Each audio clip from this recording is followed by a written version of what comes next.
जिंदगी के दुख सुख, रिश्तेदारों की परेशानियां, ससुराल वालों की चालाकियां, मेके वाले भी बात नहीं सुनते। अभी ये सारी चीज़ें तो एक साइड पे हैं। आप ये बताएं कि जब शोहर ही साथ ना दे, वो ही जलील करे, वो ही इज्जत ना दे, चार लोगों के सामने जलील कर दे अपने घर वालों को खुश करने के लिए, तो फिर हमें क्या करना चाहिए? ये चीज़ें मुझे अक्सर मुझसे इंस्टाग्राम पे पूछी जाती है, मुझसे कमेंट करके पूछा जाता है कि अभी खुद को थका के देख लिए, खुद को मार के देख लिए, अपनी हर ख्वाहिश ख़त्म करके देख ली, इसके बावजूद भी शोहर बात नहीं सुनता, मेरी बात को अहमियत नहीं देता, घर वालों के सामने जलील कर देता है, तो फिर हमें क्या करना चाहिए?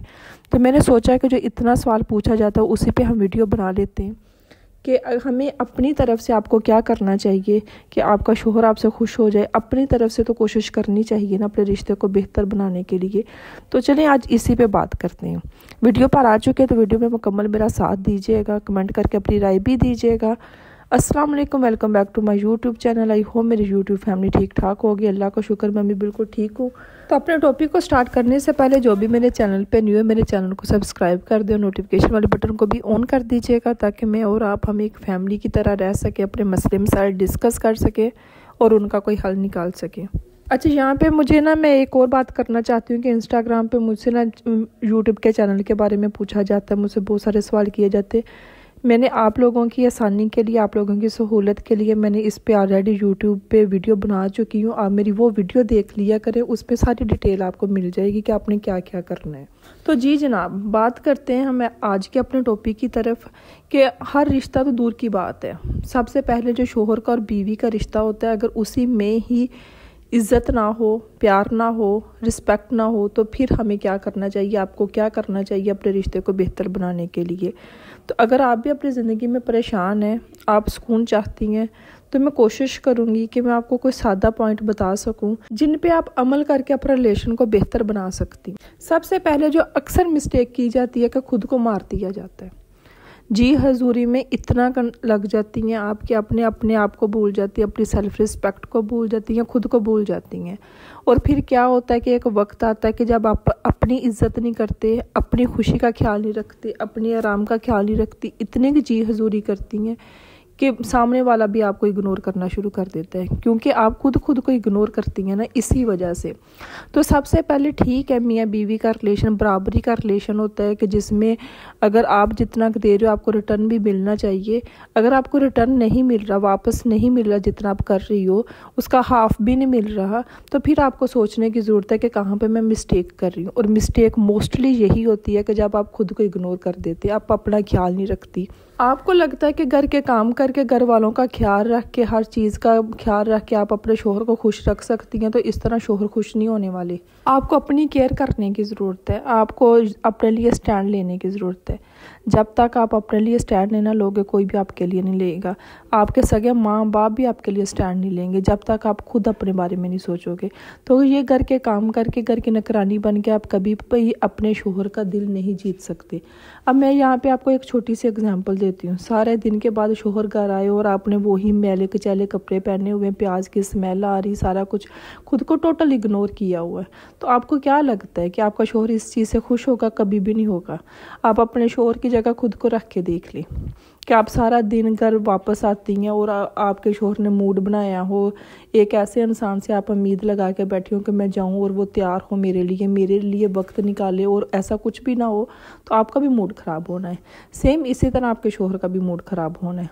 और दूसरी बात, कभी भी शोहर घर में आए तो कभी भी घर वालों की बातें ना करें, जो अक्सर करती हैं।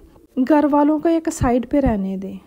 जो भी आपको गिले शिकवे, जो भी आपने सारा दिन बर्दाश्त किया, आपने बहुत सारे काम किए, आप थक गई हैं, उन चीज़ों को, उन बातों को एक साइड पे रहने दें। अपनी बात करें, अपने शोहर की बात करें, सारा दिन क्या किया, पानी दें, उसके पास बैठें। अगर शोहर भी बात करने की कोशिश करें तो वो बात को घुमा के अपनी तरफ लेकर जाएं। यकीन करें कि आपके शोहर को इस चीज़ से कोई लेना देना नहीं कि सारा दिन किसने आपको क्या बोला, आपने कितना का काम किया, क्योंकि वो भी बाहर से काम करके ही आया है। और ये बातें करने के लिए ना, यकीन करेंगे आपके घर वाले मौजूद हैं, आपके ससुराल वाले मौजूद हैं जिन्होंने आपके शोहर के साथ यही बातें करनी है। तो वही बातें जो घर वाले करते हैं, वही बातें आप खुद अपने शोहर के साथ मत करें। अगर वो पूछें भी, जितनी के बाद पूछें कि क्या क्या ऐसा हुआ था उतने के बाद बोल दें कि ऐसे नहीं ऐसा हुआ था।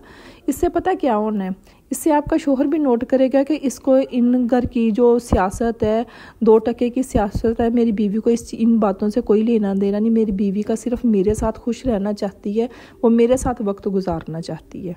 मैं हमेशा अपनी वीडियो में कहती हूँ कि निकाल लें अपने जितने भी आपके खूबसूरत ड्रेस आपने शादी पे बनाए थे, इस्तेमाल करें अपने मेकअप को, अपनी स्किन केयर का ख्याल रखें। आपको 24 घंटों में 1 घंटा तो मिलता होगा ना कि आप अपनी स्किन केयर कर सकें, अपने नाखूनों का ख्याल रखें, अपने बालों का ख्याल रखें, अपने शोहर के लिए तैयार हों। शादी के बाद जब 1 महीना 2 महीने आप तैयार होती थी तो वैसे ही आप तैयार हों। फिर नंबर 4 पे, कभी भी अपने शोहर का किसी के साथ भी कंपैरिजन ना करें। आपका बहनोई कितना का कमाता है, आपकी बहन का कितना का ख्याल रखता है, आपकी सहेली का शोहर क्या करता है, आपका कज़न क्या करता है, इन चीज़ों से आपके शोहर को गुस्सा ही आना। जब आप कंपैरिजन करोगे ना, आप एक बात सोचो, आपका शोहर आपके पास बैठ जाए और बातें करे कि मेरे दोस्त की बीवी तो ऐसी है, वो इस तरह तैयार रहती है, मेरे कज़न की बीवी तो ऐसी है, तुम तो बिल्कुल उसके बराबर भी नहीं हो, वो तो इस तरह अपने शोहर का ख्याल रखती है, तो आपको भी गुस्सा आएगा ना। ज़ाहिर सी बात है, कंपैरिजन मुआवजे से हर इंसान को गुस्सा आता है। इसी तरह जब आप बैठ बैठ के आपको लगता है कि आप ताने दे के ना आप इसको ठीक कर लोगे, या जो आपके बहनोई के अंदर अच्छी आदतें आप बता के हो सकता है कि आपका शोहर भी अपना ले, वो अपनाएगा नहीं, वो आपसे दूर होगा। क्योंकि हर इंसान की अलग से नेचर है, हर इंसान की अलग से आदतें होती हैं। आप उनको जानने की कोशिश करें, ना कि आप कंपैरिजन कर करके अपने शोहर को दूर करें खुद से। अपने शोहर को इस चीज़ का एहसास दिलाएंगे जो आप हो वो कोई भी नहीं हो सकता, वैसा इस दुनिया में कोई मर्द है ही नहीं जैसे है आप हो। ये कंपैरिजन करके अगर आपको लगता है ना कि आप ठीक कर लोगे, आप ठीक नहीं कर रहे, आप अपने रिलेशन को ख़राब कर रहे हो। मैंने बहुत सारी अपनी कज़न्स देखी हैं, मैंने बहुत सारी अपने इर्द गिर्द ऐसी ख़वातीन देखी हैं जो अपना घर ख़राब कर देती है सिर्फ इसी चक्कर में कि फ़लाँ के शोहर ने उसको उसकी बर्थडे पे ये गिफ्ट दिया था, उसको ये चीज़ लेकर दी थी और तुम मुझे नहीं लेके दे रहे। इन्हीं चीज़ों की वजह से अपना रिलेशन ख़राब कर देती हैं। इस चीज़ से क्या होता है कि आप अपने शोहर के अंदर एहसास कमतरी का शिकार उसको कर रही हो, आप उसको इस चीज़ का एहसास दिला रही हो कि तुम्हारी इतनी औकात नहीं है, तुम्हारी इतनी कैपेसिटी नहीं है, तुम्हारी इतनी इनकम नहीं है कि तुम मेरे अखराजात पूरे कर सको। जो जिस तरह मेरा बहनोई मेरी सिस्टर को गिफ्ट देता है तुम ऐसा नहीं दे सकते।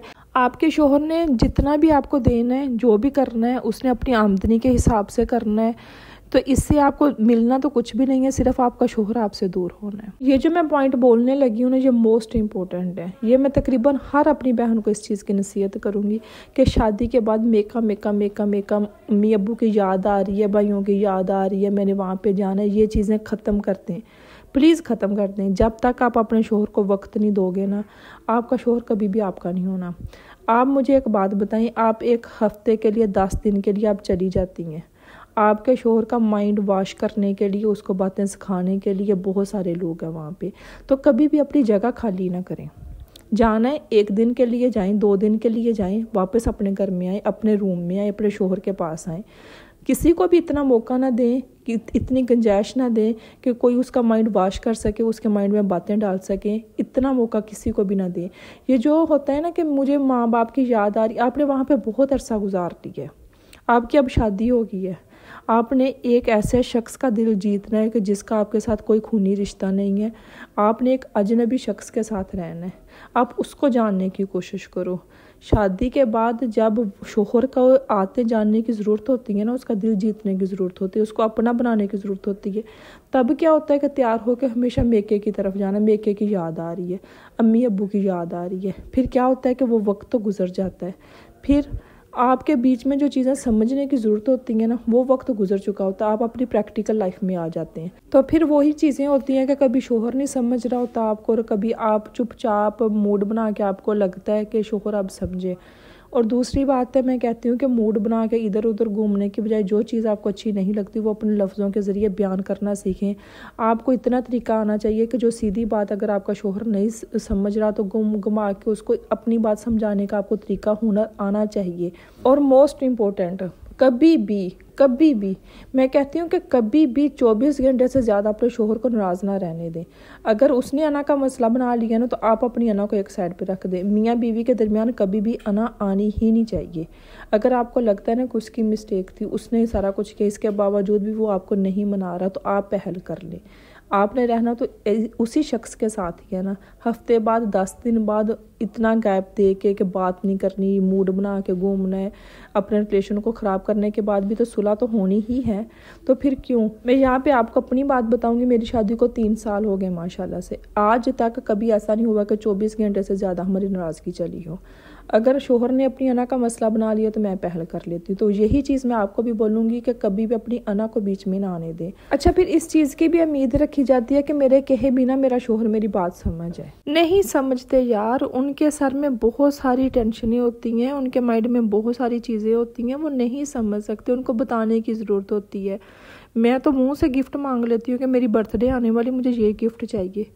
बाद में जो परेशान खुद को करना है, बाद में जो रोना धोना है, तो पहले ही उस चीज़ का पता है कि एक शख्स को नहीं याद रह रहा ना, उसको नहीं इतना पता चलता, तो खुद बता दे। समझ रही है ना मेरी बातें? बहुत सारी चीज़ें, बहुत सारी कोशिश अपनी तरफ से भी करने की ज़रूरत होती है। मैं कहती हूँ कि शादी के बाद हर रिश्ते को एक साइड पर रख दे और अपने शोहर को तवज्जो दे, उसको समझने की कोशिश करें, उसके साथ इतना का वक्त गुजारें, उसकी गर्लफ्रेंड बन के रहें, उसकी दोस्त बन के रहें। ये ताने तंज, लोगों की मिसालें, ये सारी एक साइड पर भूल जाएं। तो ये थी मेरी आज की वीडियो, कुछ पॉइंट जो मैं आपको समझाने की कोशिश थी मेरी। मैं उम्मीद करती हूँ कि आपके लिए फ़ायदेमंद होगी। अगर वीडियो अच्छी लगी है तो इसको लाइक एंड शेयर कर दीजिएगा। मिलते हैं हम नेक्स्ट वीडियो में, तब तक के लिए अल्लाह हाफिज़।